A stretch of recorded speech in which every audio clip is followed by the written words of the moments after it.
Video kali ini bisa dibilang adalah lanjutan dari pembahasan gue mengenai RTX 5080. Di video sebelumnya, gue udah sempat ngasih unjuk benchmark untuk gaming di resolusi 4K. Yang mana untuk beberapa title game, itu dengan beberapa config yang gue berikan juga, gue bisa mendapatkan rata-rata kurang lebih sekitar 20% jika dibandingkan dengan RTX 4080 Super. Ya, gue tahu memang kalau kalian ngelihat review di luar negeri, itu rata-rata ya peningkatannya 11 sampai dengan 15% aja. Itu dikarenakan title game yang memang dites jumlahnya lebih banyak ya ketimbang yang gua tes. Jumlah title game yang memang gua tes itu totalnya memang jauh lebih sedikit sehingga menghasilkan percentage yang memang sedikit lebih tinggi. Jadi itu bukan soal di setting-setting, melainkan memang ya keterbatasan game yang gua punya, habis itu keterbatasan waktu juga untuk ngejar NDA dari RTX 5080. Nah, cuma di video kali ini tuh pembahasan gue bukan mengenai benchmark gaming lagi.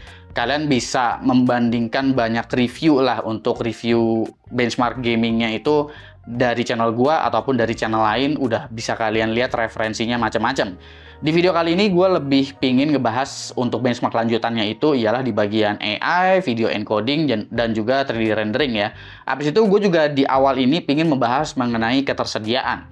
Di luar negeri juga lagi rame pembahasan mengenai paper launch dari RTX 50 series, baik itu 5090 ataupun RTX 5080, yang mana ketersediaannya itu cukup goib di luar negeri. Sekalinya ada, ya harganya juga udah nggak make sense ya, karena MSRP dari RTX 5080 aja itu seharusnya ada di 1000 US dollar, dan di luar negeri ternyata terjadi goreng-goreng harga juga nih. Bahkan seperti RTX 5080 aja, itu dijual rata-rata 1250 hingga 1500 US dollar. Jadi harganya bisa 50% lebih mahal daripada harga yang seharusnya. Nah, bagaimana dengan di Indonesia? Kalau gue cek di marketplace sih ya, untuk di Indonesia itu ketersediaan dari RTX 5080 udah mulai cukup banyak, jadi nggak sebegitunya goib. Yang harganya nyentuh di MSRP Indonesia, yaitu di sekitar 21 juta, itu juga ada sebetulnya, tapi hanya beberapa brand partner aja yang menyediakan. Bahkan sekelas Gigabyte seperti seri WindForce ini aja, gue belum melihat itu ada di marketplace dengan harga yang memang sesuai MSRP. Untuk Gigabyte aja, gue cuma ngelihat ada seri gaming OC, yang mana untuk seri gaming OC dari Gigabyte pun harganya ada di angka 30 juta rupiah. Nggak sedikit juga brand partner lain ya, kayak ROG versi Astral itu di 30 juta juga, tapi rata-rata ya sekitar 22 sampai dengan 25 juta rupiah. Yang mana harganya itu jomplang sekali jika kita bandingkan dengan RTX 4080 Super, karena RTX 4080 Super dengan angka 18 juta aja, itu sebetulnya kalian udah mendapatkan tipe yang bisa dibilang bukan tipe bawah lah. Angka 18 juta tuh kalian udah bisa dapetin seri gaming OC misalnya di Gigabyte. Kalau misalkan seri WindForce, ya itu bakalan di bawah 18 juta. Jadi justru value-nya akan jadi terlihat kurang menarik, terutama jika kalian fokusnya untuk bermain game. Untuk RTX 5090 juga kalian akan sulit untuk mendapatkan harga MSRP sesuai dengan yang tertera di website Nvidia, yaitu di sekitar 40 juta kecil ya. Kalian bisa menemukan RTX 5090 di Indonesia kalau cek di marketplace itu ya kenanya bakalan di sekitar 45 sampai dengan 50 juta rupiah. Harga yang sangat-sangat fantastis sekali ya peningkatannya dari 40 juta jadi 50 juta rupiah gitu. Jadi ya memang kejadiannya ini bukan cuma di Indonesia aja, soal goreng-menggorengnya, soal goib-goibnya, tapi sampai ke luar negeri juga seperti itu. Nggak tahu apakah demand-nya sebegitunya tinggi untuk RTX 50 series atau memang ya ketersediaan stoknya aja yang sangat-sangat tipis. Gue juga itu nggak tahu gitu. Tapi kalaupun demand-nya memang terlalu tinggi, gue agak penasaran juga sih kenapa demand-nya bisa begitu tinggi. Apakah sebegitunya percaya orang dengan presentasinya Nvidia soal 5070 sampai dengan 4090 sehingga 5080 dan seterusnya itu akan jauh berkali lipat lebih kencang lagi gitu. Padahal hampir semua review baik di luar negeri ataupun bahkan gua reviewer lokal itu memberikan kesimpulan yang kurang lebih mirip bahwa RTX 5080 itu untuk saat ini secara harga itu belum bisa direkomendasikan. Terlebih lagi peningkatan performa yang ditawarkan juga nggak sebegitunya tingginya gitu. Antara generasi sebelumnya ke generasi sekarang ini, si RTX 50 series, peningkatannya itu nggak terlalu tinggi gitu. Terkecuali memang kalian ingin memanfaatkan yang namanya multi frame generation dan kalian punya monitor dengan refresh rate yang memang sangat-sangat tinggi di 240 Hz. Apakah untuk productivity seperti video editing, video encoding, 3D rendering, dan juga AI, RTX 5080 ini bisa diandalkan? Sebetulnya RTX 50 series itu untuk tensor core-nya atau si AI accelerator-nya itu dia punya akselerator yang beda ya, karena dia udah mendukung untuk FP4. Sayangnya untuk ngetes FP4 di Flux One Dev ini pada Prokion benchmarknya itu belum ada update secara resmi. Bahkan gua udah sempat nyoba versi Pressphone itu belum jalan dengan optimal, jadi lebih sering muncul errornya.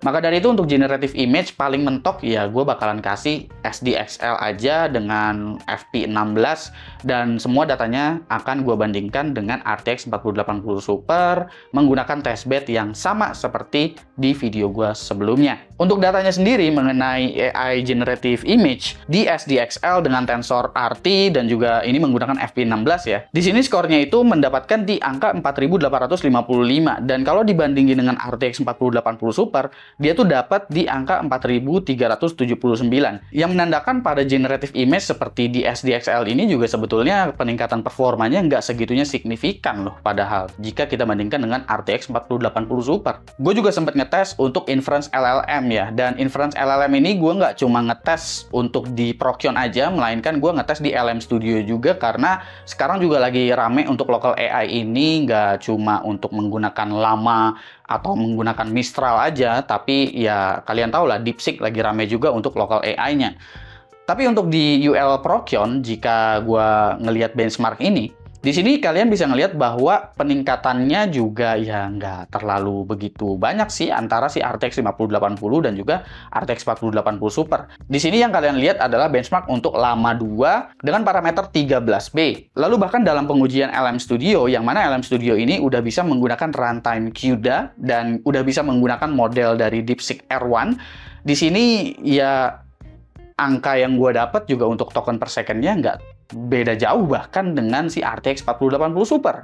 Di sini yang gue tes ialah DeepSeek R1 Llama dengan parameter 8B, yang mana RTX 4080 Super di sini gue bisa mendapatkan angka 89 token per second, sementara untuk RTX 5080 gue bisa mendapatkan angka 92 token per second, yang mana di sini tuh cuma beda 3 token per second aja antara RTX 5080 dan juga RTX 4080 Super.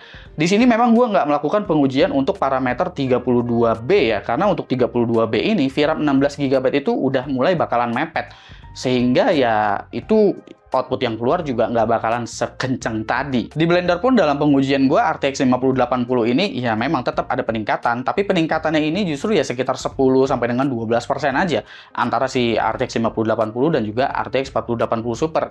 Ya mungkin kalau dibandingin sama RTX 4080 polos dia bakalan kena hit di 15% gitu. Tapi ya kalau kita ngelihatnya dari segi konteks harga, RTX 5080 ini harusnya punya harga yang memang sama seperti RTX 4080 Super. Yang bedanya cukup kerasa itu sebetulnya ada di bagian video encoding ya. Nvidia sendiri juga pada review guide-nya mengatakan bahwa peningkatannya untuk video encoding terutama di DaVinci Resolve itu sangat-sangat luar biasa. Dan dalam pengujian gue juga kurang lebih memang seperti itu. Jika dibandingkan dengan RTX 4080 Super, gue bisa memangkas waktu hampir 40 detik untuk mengekspor video dengan project yang sama. Dan ekspornya ini gue menggunakan encoder AV1 dari NVENC atau NVENC ya. Jadi kualitas dari NVENC terbarunya ini udah bisa sangat-sangat diandalkan. Bahkan untuk H264 ataupun H265 gitu yang umumnya bakalan dipakai untuk ekspor preset YouTube di Adobe Premiere, ini juga peningkatannya menurut gue cukup signifikan ya antara RTX 5080 jika dibandingkan dengan RTX 4080 Super. Untuk RTX 4080 Super gue bisa ekspor project Adobe Premiere dalam waktu 44 detik, sementara RTX 5080-nya selesai dalam waktu 35 detik untuk project video berdurasi 2 menit 30 detik. Jadi gue bisa bilang kalau kalian nggak menggunakan FP4 yang memang paling baru ada di akseleratornya RTX 50 series, dan kalian ingin memanfaatkan AI yang memang lebih general, sebetulnya RTX 5080 ini tetap punya peningkatan, tapi peningkatannya tetap nggak signifikan. Yang signifikan itu di bagian video encode-nya sih justru, yang mana ya itu mungkin akan kepake kalau memang level produksinya udah skala yang lumayan besar lah. Tapi kalau misalkan skalanya nggak begitu besar, videonya juga cuma cut-cut doang, sebetulnya ya pakai 4080 Super aja juga udah akan sangat-sangat cukup sih menurut gua. Tapi di sisi lain, RTX 5080 juga belum ada kompetitor yang memang nyalip performa dari si RTX 5080 ini. Kenapa? Karena memang pesaingnya nggak ada.